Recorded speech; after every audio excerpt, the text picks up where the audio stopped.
He opened the door every morning to find free eggs waiting for him from the girl next door, but as soon as he turned around, he tossed every single one into the trash. Finally, one day, she accidentally caught him in the act. She snatched the eggs back from him, her face burning with anger and humiliation. In that moment, she finally saw him for what he really was. The boy she had adored for years turned out to be so utterly worthless. After that day, Julie stopped acknowledging Bryce altogether. But Bryce started to regret it. Let's rewind 7 years. That summer, Julie's family moved in right across the street from Bryce's. The very first time Julie laid eyes on Bryce with those brilliant star-like eyes of his, she was completely captivated. As they ran around playing and chasing each other, their hands accidentally touched, looking into those mesmerizing eyes. Julie felt something she had never felt before, what people called a heart flutter. She believed that if you like someone, you should be brave enough to show it. So every time she saw Bryce, she would run up and give him a big, unapologetic hug. Before long, the kids at school started teasing them, calling them a little couple, and even making up silly songs about them. Bryce was mortified, but he never had the guts to tell her directly. By 6th grade, he finally came up with a plan. He pretended to go after Sherry, the most popular girl in school, and made sure to put on a show right where Julie could see. The plan worked. Julie started pulling away from him. But the good times didn't last long. Bryce's buddy Gary, who had a crush on Sherry himself, spilled the whole truth about Bryce's scheme. Sherry dumped him in a fit of rage, and Julie, watching from afar, couldn't help but smirk to herself. Bryce's aversion to Julie. Still, Bryce's aversion to Julie didn't fade one bit. Ever since the Bryces had moved in, his father had constantly made snide remarks through the window about Julie's family, calling them tacky country bumpkins, making fun of their messy, overgrown yard and their beat-up old car, and scoffing at Julie's dad for being a broke wannabe painter. Over time, Bryce absorbed those prejudices without even realizing it. Julie, meanwhile, had no clue about any of this. One day, while her dad was painting in the yard, he asked her a question. "Why do you like Bryce?" She said it was probably because of his eyes. Her dad told her that if you really like someone, you have to look at the whole person, not just one part. At the time, she didn't quite understand what he meant. Not long after, Julie climbed a tall sycamore tree by the side of the road to retrieve a broken kite. The higher she climbed, the more breathtaking the view became. The whole town, the fields, and the distant mountains spread out before her in the sunlight. So beautiful, it took her breath away. She eagerly invited Bryce to come up and see it with her, but he always made up some excuse to say no. From then on, Julie fell in love with that spot. She climbed the tree every day to watch the clouds roll at sunrise, to see the golden rays pierce through the morning mist, and to take in the dazzling, ever-changing colors along the horizon at dusk. Little by little, she came to understand what her father meant when he said that the whole is greater than the sum of its parts. Maybe before, she had only seen the sparkle in Bryce's eyes, but now her gaze had turned towards something much bigger. But good things never last forever. One morning, Julie climbed up as usual, only to find a crew of workers gathered below. The owner had decided to cut the tree down to build a house. Julie's heart shattered. She sat perched up there, refusing to come down, stubbornly guarding the one place that felt like hers. When Bryce showed up to wait for the school bus, she begged him through her tears to help her stop them. No matter how much she pleaded, Bryce didn't budge. He turned around, got on the bus, and left her up there crying alone. More and more people gathered below, even reporters and firefighters showed up. But Julie still wouldn't move an inch. It wasn't until her father climbed up to get her that she finally gave in, tears streaming down her face. The sycamore tree came down, and it felt like a part of Julie died with it. She zoned out in class, and Bryce, the boy who once made her heart skip, suddenly seemed irrelevant. After that, she never took the school bus from that stop again. She rode her bike the long way around every day just to avoid the stump that broke her heart. Later, her father came into her room and presented her with a painting, a perfect rendering of that very sycamore tree. From then on, Julie woke up to that tree every morning and fell asleep looking at it every night. She slowly stopped crying and stopped hurting because now she was starting to see things beyond the tree, and she began to question whether her love for Bryce was even worth it anymore. Without Julie clinging to him, Bryce felt a sense of relief. But every time he caught a glimpse of her looking so down because of the tree, something gnawed at him inside. Still, he never once reached out to comfort her. Then, one day, his grandfather, who had just moved in, handed him the newspaper. Julie's protest had made the front page. Grandpa said she was a girl with real backbone and even suggested inviting her over.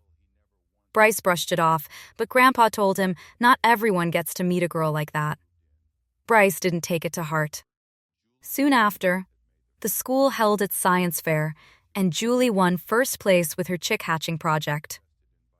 She raised the chicks in her yard, and as they grew, her family ended up with more eggs than they could eat. So she decided to share some with the Bryces. Deep down, she was still holding out some hope for Bryce.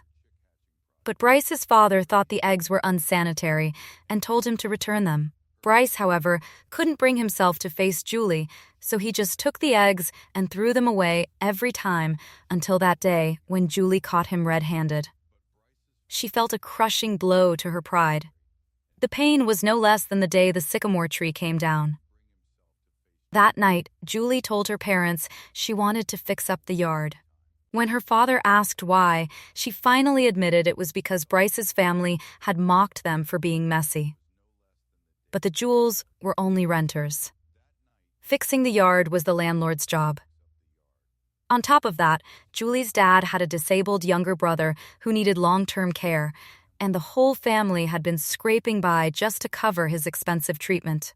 The leaky washing machine, the broken axe, and now their daughter. Hurt and humiliated, her mother finally lost it and started venting about how hard life had been. But her father insisted he would never let his brother go without. Her parents started arguing, a full-blown fight. It was the first time Julie had ever seen them go at each other like that, and she was flooded with guilt. But it was also through that fight that she learned she had an uncle she'd never even met. After dinner, her father came to apologize and opened up about his brother for the very first time. Before bed, her mother came to comfort her too, telling her how kind and strong her father was, and that even though money was tight, she had never once regretted marrying him. Wrapped in her parents' love, Julie never felt like she was missing out on anything. She decided to fix up the yard herself. But this time, it wasn't for Bryce. After the egg incident, Julie completely cut Bryce off. But Bryce started wanting to get closer to her. Every time he tried, she dodged him like the plague. On the way home from school one day, Bryce was shocked to see his usually quiet grandpa chatting and laughing with Julie, helping her work on the yard. That night, Grandpa sat him down and said, "Seriously, a person's character is built from childhood. I don't want you to turn into someone can't stand. You owe Julie an apology." His grandpa's words made Bryce realize just how much he had hurt her. So, the next day, he finally worked up the courage to apologize for the eggs. Julie wasn't angry anymore, but she didn't have much to say to him either. From that day on, Grandpa went over to help Julie with the yard every day, and the two of them got along famously. He genuinely admired this thoughtful, strong-willed girl. But his grandfather's actions rubbed Bryce's dad the wrong way. He accused Grandpa of spending time with a stranger instead of playing catch with his own grandson. He even made cruel jokes about Julie's disabled uncle, mocking their bad genes. Grandpa fired back.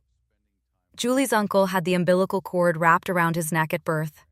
If he'd gotten enough oxygen, he'd be just as healthy as your son. It turned out that Bryce had also been born with the cord wrapped around his neck. He just happened to have been saved because the medical care was better. Hearing that sent a chill down Bryce's spine. If he hadn't been saved, would his dad treat him just as coldly? Later, Grandpa took him to where the sycamore tree used to stand and said, "She's a good girl. Not everyone gets to meet a girl like that. Sometimes if you let her go, you'll never find another one." Grandpa's words cracked open a window in Bryce's closed-off world. He started wondering who was Julie really. He realized he had never actually made an effort to understand her. He pulled out the old newspaper with Julie on the front page, and as he read it, he started to see faintly at first the light in her that he had always overlooked. The next day, Bryce's mom suggested inviting Julie's family over for dinner. Everyone was on board except for his sharp-tongued father. Around that time, Bryce found himself thinking about Julie all the time, even sneaking glances at her during class. He didn't know why he had become this way.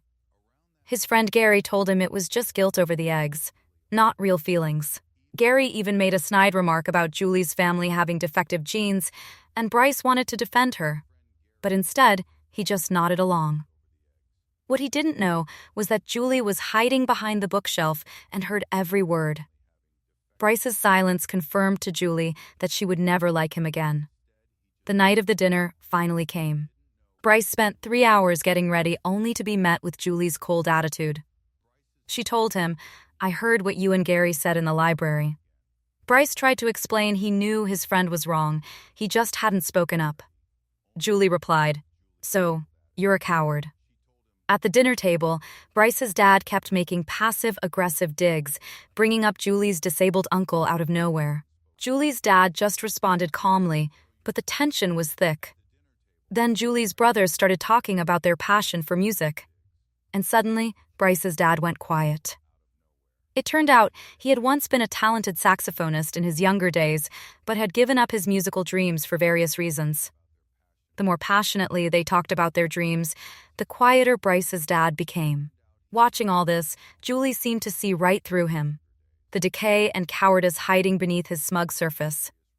She didn't say a single word to Bryce the whole evening, only apologizing for her earlier outburst as she left. Calm and distant. The moment Julie's family walked out the door, Bryce's dad started spewing insults again and even slapped his own daughter for defending her aunt. Bryce saw it all. He replayed his dad's mocking words and behavior at the table, and it hit him maybe his father's cruelty was just a mask for his own weakness. It dawned on him that he shouldn't be living in the shadow of his dad or his friends. That night, for the first time, Bryce had thoughts that were truly his own. Soon after, the school held its annual charity lunch auction where girls bid on lunch baskets prepared by boys to win a meal with them. Bryce heard Julie was going to participate, so he made sure to prepare a basket of his own. On the auction stage, he was secretly hoping Julie would bid on him. But she bid on another guy's lunch instead. His heart sank. Even though he was sitting across from the prettiest girl in school, he couldn't take his eyes off Julie. Watching her laugh and chat with someone else, Bryce finally snapped. He ran over, grabbed her hand, and tried to kiss her. Julie pulled away. She had dreamed of this moment for years, but not today. Not like this. His friend came out and scolded him for ditching the school beauty to chase after a weirdo. Bryce argued back. This was the first time he had ever defended Julie. But he still didn't understand that real love had to be built on mutual respect, not just a spur-of-the-moment impulse. Feeling humiliated and disrespected in front of everyone, Julie resolved to never speak to him again. But Bryce kept coming around trying to apologize only to be shut out. He called 1,000,000 times. She never picked up. After a few days, the silence finally settled. Julie thought he had given up, but then came the sound of digging in her yard. Bryce was out there digging holes in her carefully manicured lawn. She was about to march out and stop him when she saw him lower a tiny sapling into one of the holes. She looked closer. It was a baby sycamore tree. Something deep inside Julie, something that had been quiet for so long, finally stirred. She pushed open the door and walked slowly toward him. Their eyes met. Bryce's eyes still sparkled like stars, just as they had 7 years ago when they first met. For the first time, Julie saw in Bryce the sum of parts greater than the whole. And that light wasn't just in his eyes anymore. It came from the kindness awakening in his soul and the courage he was showing to change for love. For Julie, This love had been a stepping stone for growth. She had risen through her pain and gained a clearer vision of the world. For Bryce, this love was more like a mirror to his soul. It reflected his cowardice, his prejudice, and his tendency to just go with the flow. It taught him how to face his mistakes and gave him the bravery to change for love. In the end, the true meaning of love was this: it let each of them find a better version of themselves reflected in the others.